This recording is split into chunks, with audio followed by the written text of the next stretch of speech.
복된 죽음, 좋은 죽음이죠. 이 선생복종의 줄임말이 선종이에요.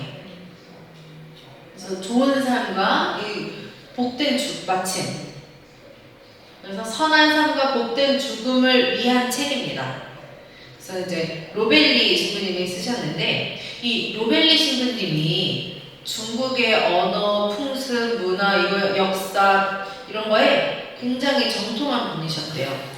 그래서 또 복음 선교에 열정을 갖고 계셨고 중국 사람들을 그렇게 사랑하셨어요.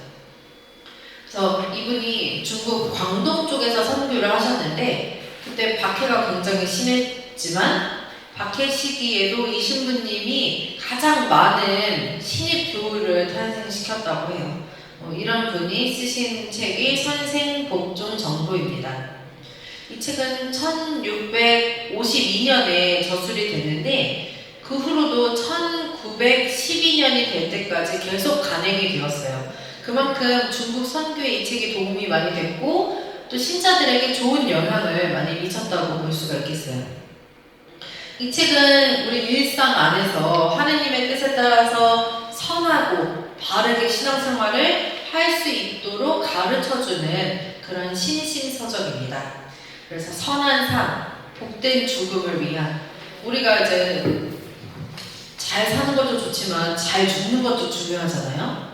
그래서 그때에도 선종을 잘 예비할 수 있도록 돕는 그런 내용이었어요. 그래서 이 책의 가장 핵심적인 내용은 사주구령입니다. 하느님을 받들고 내 영혼을 구하는 일. 근데 이 사주구령을 하려면 어떻게 해야 하느냐? 자신의 몸을 잘 닦고 자신의 집을 잘 다스리고, 그러니까 내 영혼의 집, 나를 잘 다스리고 열심히 해야 우리가 사주구령 할 수 있다라고 말을 하고 있어요. 그래서 이 선생복종 정로 책의 내용을 보면은 첫 번째가 이제 자신을 수양하는 법이에요. 자신을 수양하는 법, 집안을 다스리는 법, 천주께 간절히 기도하고 묵상하는 법, 이런 내용들이 있고, 이 책의 마지막 내용은, 그러니까 마지막 하번의 끝에는 복종지법이라는 항목이 있습니다. 복종지법, 복된 죽음을 맞이하는 법, 이런 내용이 적혀 있어요. 그래서 모든 신자들에게 이 현세의 삶도 물론 중요하지만 마치는 것, 선종을 잘 준비하도록 가르치려는 목적에서 저술이 된 책입니다. 그리고 이제 성경에 관한 책들도 있었어요. 성경 직해는 1636년 디아즈 신부님이 쓰셨습니다. 이것은 최초의 신약 복음과 관련한 서적이에요. 그래서 이 신약 성경을 한문으로 쓰신 거죠. 연중 주일과 축일의 복음을 한문으로 쓰고 그거에 대한 주석을 달았어요. 주해를. 그리고 그 각 장들은 그날의 복음과 이 복음 묵상을 위한 그러니까 말하자면 강론이에요. 그날 교부들의 강론들을 포함하는 것으로 구성이 되어 있습니다. 그리고 성경에 관한 한역서가 하나 더 있어요. 그것도 유명한 겁니다. 성경광익. 그래서 성경직해와 성경광익이 있었어요. 성경광익은 마이야 신부님이 쓰셨는데 이분들이 예수회 분들이잖아요. 예수회 하면은 이냐시오 영신수련이 유명하죠. 그래서 이 성경광익은 이냐시오 8일 피정, 8일간의 피정에 대해서 성서에 근간을 두고 그 목적과 피정의 목적, 방법, 그 유익한 것들을 상세하게 기술한 내용입니다. 그래서 이 성경광익은 그냥 복음서가 아니라 복음을 읽고 묵상하고 기도하는 방법을 가르쳐 주는 거예요. 그리고 이를 통해서 완덕에 이를 수 있도록 하는 복음 묵상서 또는 피정 지도서입니다.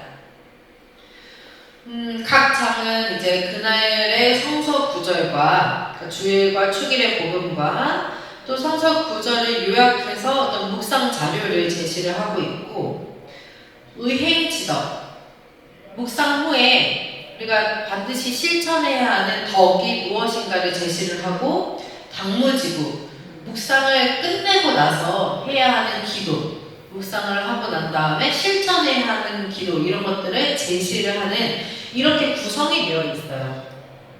이것뿐만이 아니라 이건 이제 상하권에 이런 내용이 있고, 수권, 이제 앞권이라고 해서, 수권에는 약간 이렇게 어떤 설명서인데, 거기에 뭐가 있냐면 머릿말이 있고, 피정 근본, 그러니까 피정을 어떤 자세로 해야 하는가, 그리고 8일 총강, 8일 동안 뭘 해야 하는가, 성찰은 어떤 건지, 어떻게 하는 건지, 그리고 또 재밌는 게 이 책을 보면은 기도 시간표가 있어요.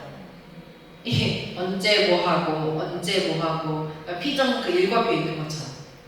그리고 묵상 제목도 정해줍니다. 그러니까 정말 피정할 수 있게 해주는 그런 지도서였어요.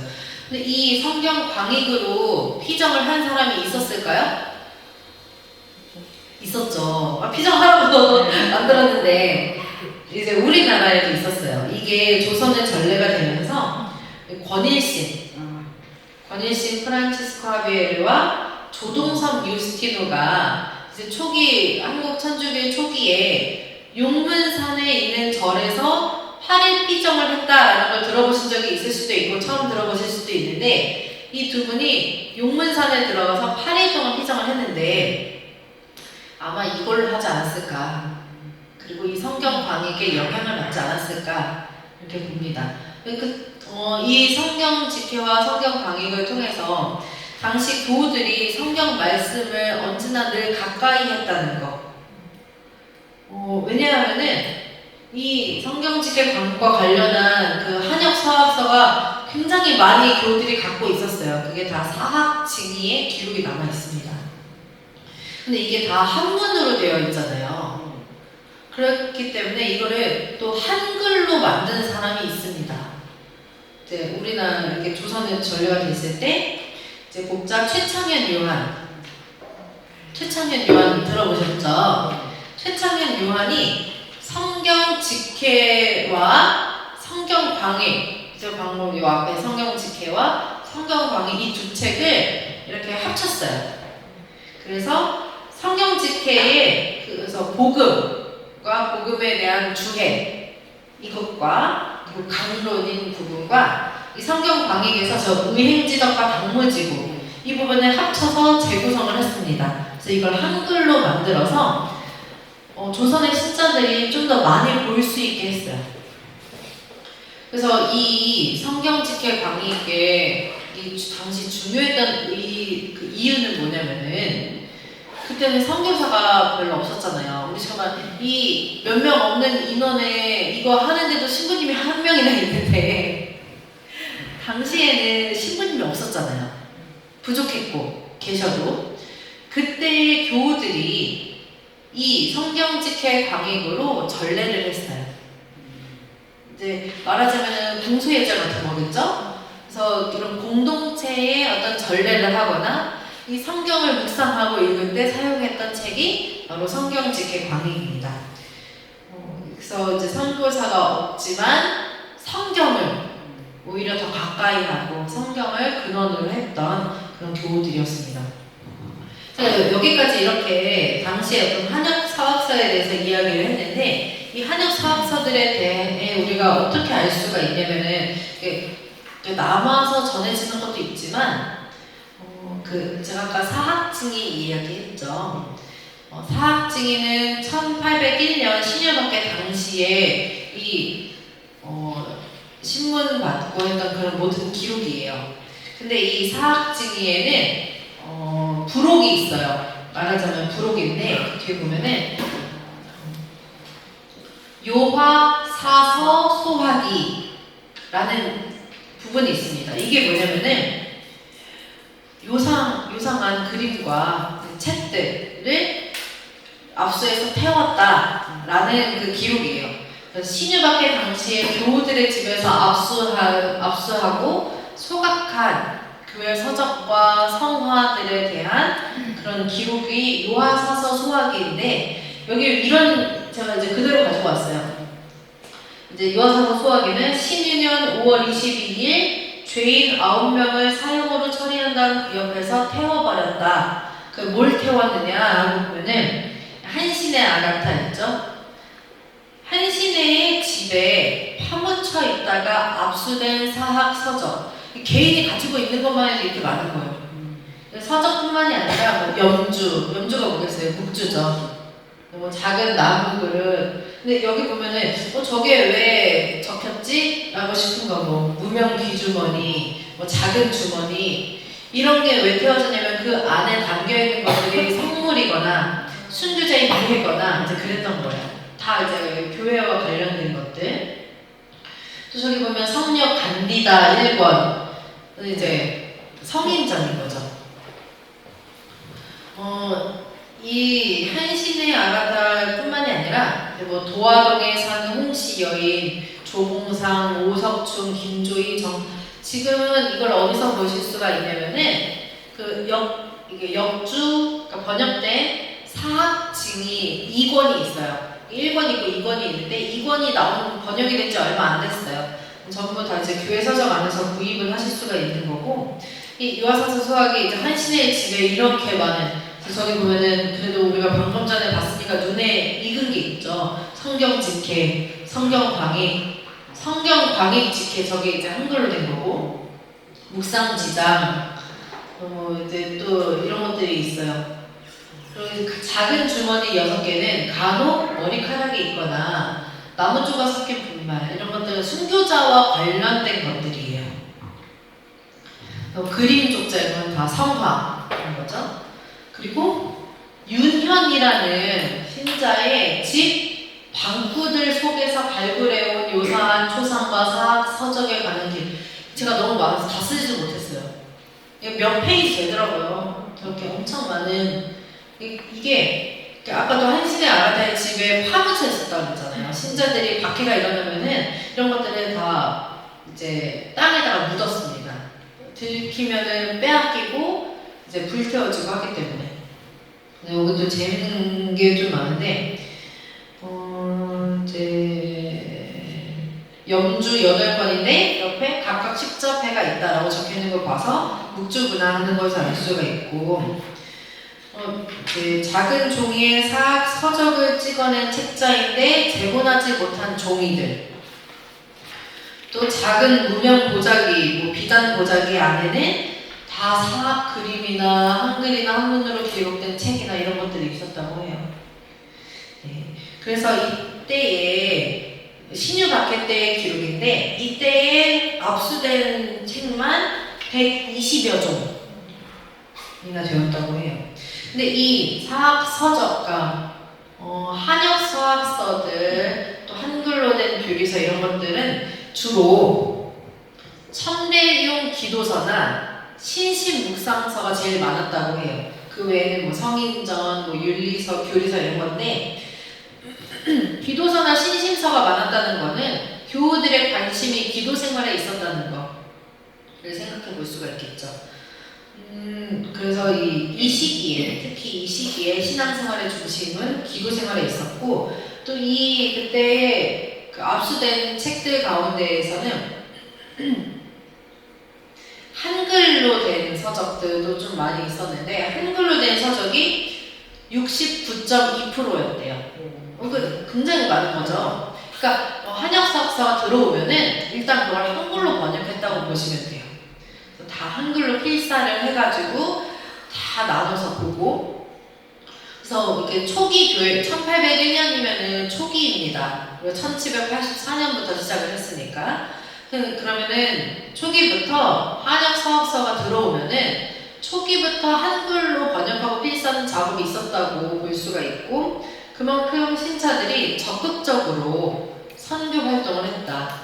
한글로 필사한 것을 다 재본도 못해서 종이째로 이렇게 나눠주면서 이렇게 선교를 하고 특히 한글로 번역한 것은 평민이나 천민, 중인, 아녀자에 대한 배려가 깊었다라고 볼 수가 있습니다. 한글로 번역한 사람들은 양반이라는 거거든요. 한문을 볼 줄 아는 사람이어야 됐으니까.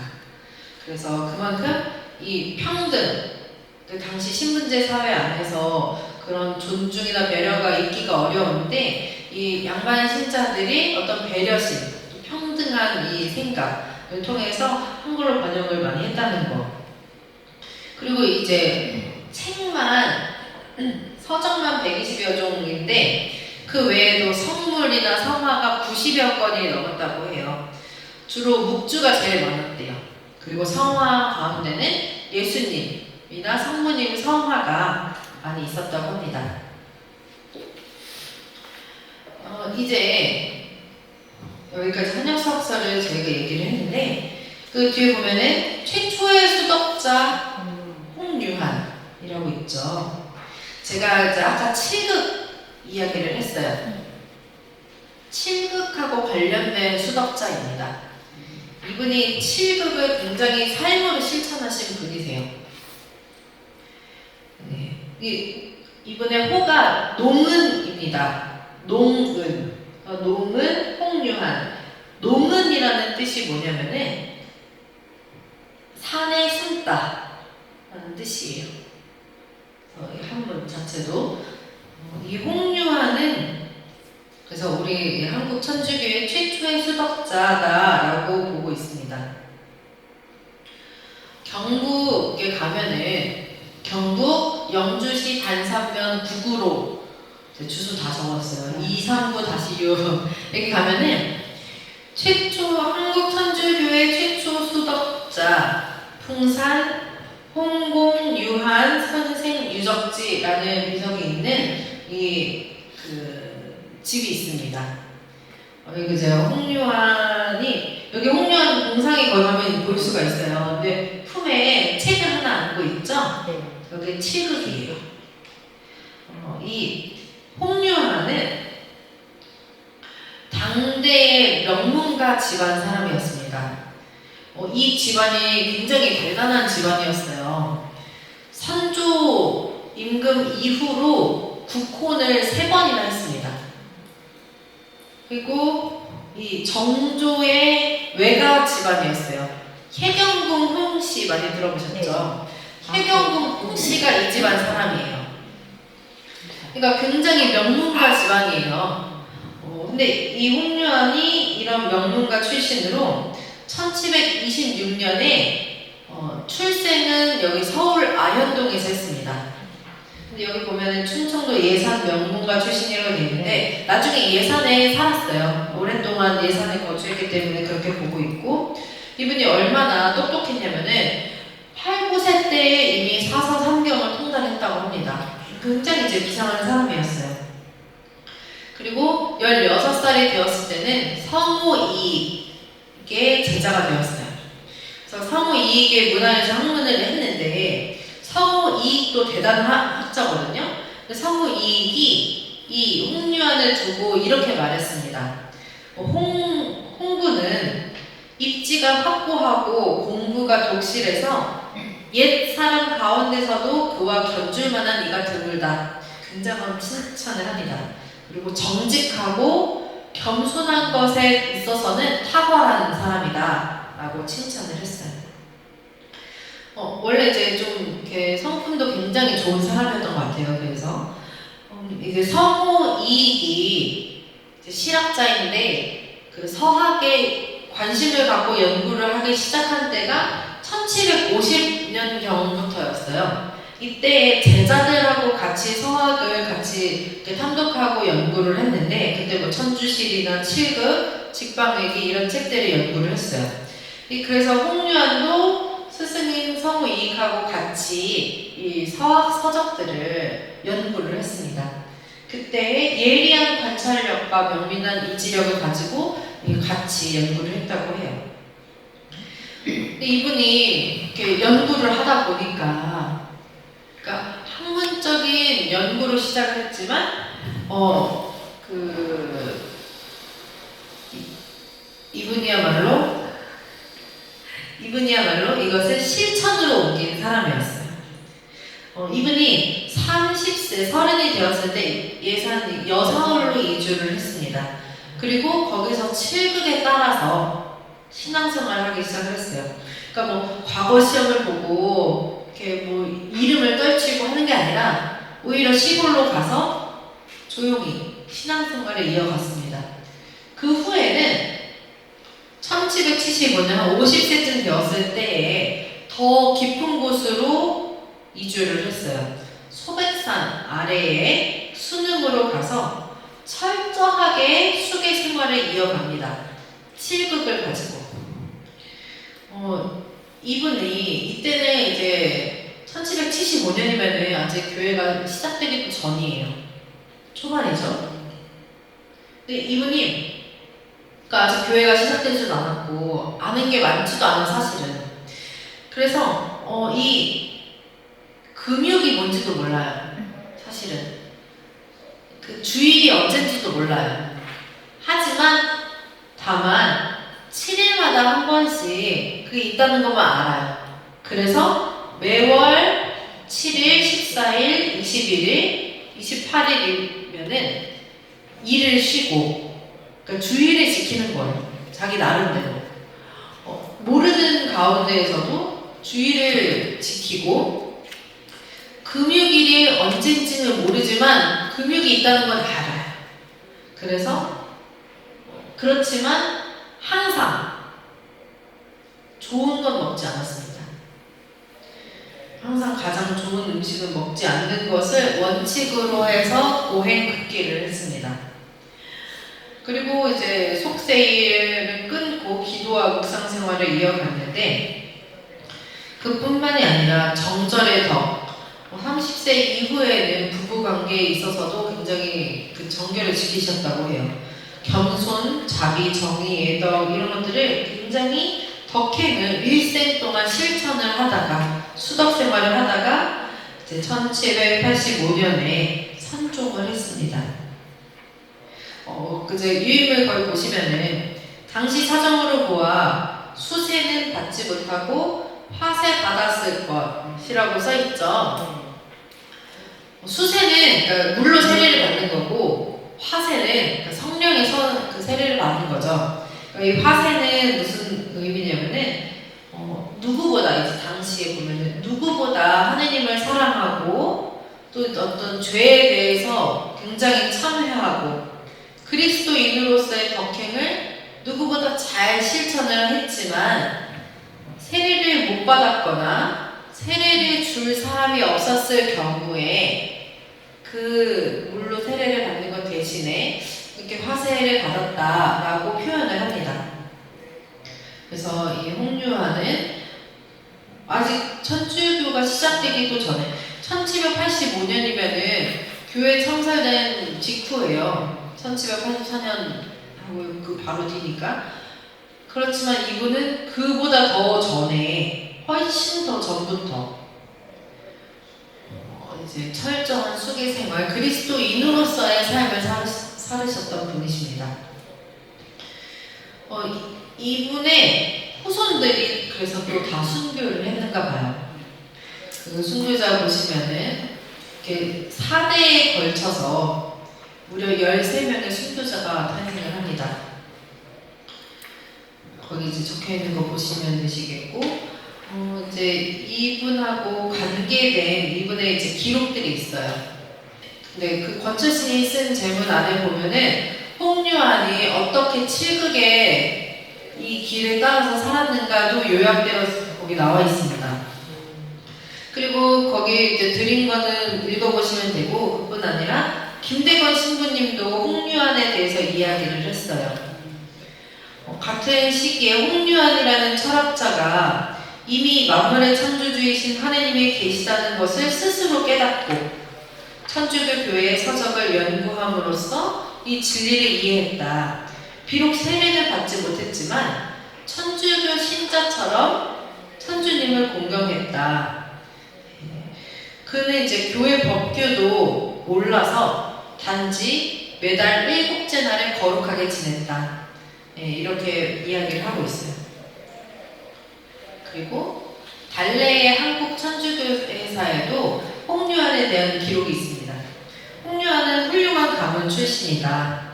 이제 그가 1770년에 천주교 서적을 발견해서 오로지 그것만 읽으면서 종교 생활 실천에 전념을 했다. 쭉 이렇게 나와 있어요. 그래서 7일마다 축일이 오는 거 알고 그때에는 일을 쉬었다. 늘 좋은 음식을 먹지 않는 것을 원칙으로 했다. 이제 이런 이야기고, 또 그 감화적인 일화, 무거운 짐을 진 노인 이야기가 있죠. 이게 무슨 내용이냐면은 이 홍유안이 하루는 말을 타고 어딘가를 가다가 무거운 짐과 비가 왔으나 길이 굉장히 진창길이었어요. 이 진창길에 지친 한 노인을 보고서 동정심이 들어 그 노인을 말에 태우고 짐을 실었다고 해요. 그리고 자신은 진창길을 걸었다. 그래서 버선과 옷이 모두 다 젖었다라고 합니다. 또 한 번은 이 밭은 뭐냐면은 밭을 팔았어요, 홍유안이. 근데 2달 뒤에 산사태가 난 거예요. 그래서 이 밭이 폐허가 됐습니다. 근데 이걸 보고서 홍유안이 다른 사람이 피해를 입는 것은 옳지 않다라고 하면서 그때 밭을 팔고 받은 돈을 다 돌려줬다고 해요. 2달이나 지나고 산사태가 났는데, 어느 날 추운 날 혼자 있을 때 이런 게 있대요.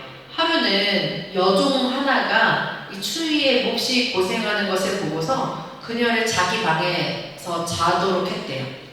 근데 그의 아내도, 홍유안의 아내도, 그 여종의 남편도 아무 그를 의심하지 않았다고 합니다. 그만큼 철저한 수계 생활을 하는, 모두가 이제 존경하고 이제 인정하는 그런 사람이었다라는 뜻이죠.